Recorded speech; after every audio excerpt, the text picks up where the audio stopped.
secret is, have you become conscious about your decision making? Because this breakthrough session is, really, you want to change your life, make new choices. New life comes from new choices, but you got to make conscious choices. The people in this particular television special, Melissa and her husband, they really found themselves in a place where they were both making decisions, Melissa and Rick, that were unconscious. When you make decisions about what to focus on and what things mean and what to do, and you're unconscious, you get pretty terrible results usually. Now, we've all done this. I do it still. We all do. But if you want to change your results, you got to become more conscious in your decision making. So think about it. What you focus on, you will feel. Whether it's true or not. You focus on how people don't care, you're going to feel they don't care. Second decision you make is, what do things mean? So you focus on something someone does and you come up with a meaning, and the meaning is, no one loves me. The meaning is, they're trying to take advantage of me. Depending on what meaning you come up with, and you get to choose the meaning of anything. For some people, they say, this situation happened with the economy, and what that means is, I'm going broke. Somebody else said, the situation happened with the economy, guess what? That means I'm gonna work harder, I'm gonna be more creative, it changed everything. Everybody else is gonna quit, so we're gonna dominate the marketplace. There are people that do it. Is this the end right now, or is it the beginning? See, whether it's the end or beginning is your choice. You get to decide, because once you make up a meaning, it's true. If you think that this is the end of a relationship, are you going to treat people the same way as if you think it's the beginning of a relationship? No way. In fact, I tell people, if you want to have a great relationship, think about this. Treat people like you did in the beginning of the relationship, and there won't be an end. In the beginning of the relationship, when somebody says to you, would you take out the trash? What do you say? Of course, take out the trash. You're happy to do anything, right?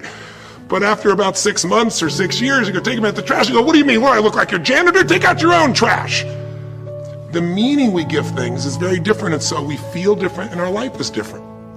In the beginning, you'll do anything for someone. Now you make up a new meaning. Why should I have to do that for them?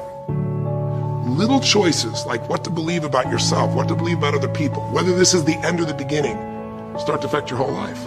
And the third decision we make, we decide what to focus on, most of us unconsciously. We decide what things mean, and the third thing we decide is, what are we gonna do? We decide to quit because it's overwhelming. We decide to get strong and focus. We decide we're gonna turn it around. We decide to wait and see.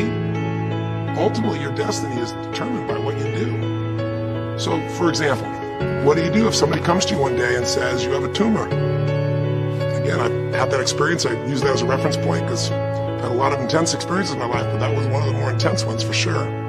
Had many, but that was very intense. You know, first, what do you focus on? Do you focus on it's over? Do you focus on why me? Do you give it a meaning that says, I'm gonna die? What do? Do you just go through traditional therapeutic approach? Do you put yourself in the hands of someone else? Do you evaluate this? Do you get a second or third opinion? Your destiny is determined by your decisions. Now, if you're a guy like Lance Armstrong, you focus immediately on, I gotta find a solution. The meaning you come up with is, this is the ultimate battle. And what you decide to do is you're gonna exhaust every possibility. Now, that doesn't guarantee you're gonna succeed, but it's interesting.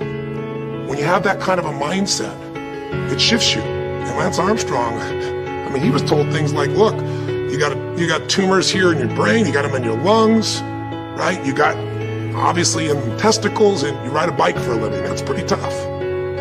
But he made it to all of those pieces. Now, am I saying because he made the right choices? I can't tell you that. There's certainly some grace in everything. I think in life, there's three things. There's our ability to choose what we're focused on, or to commit, to get a result, to put all our intention and focus into something. There's our ability to do the right things, to have the right strategy to execute. And then there's some grace.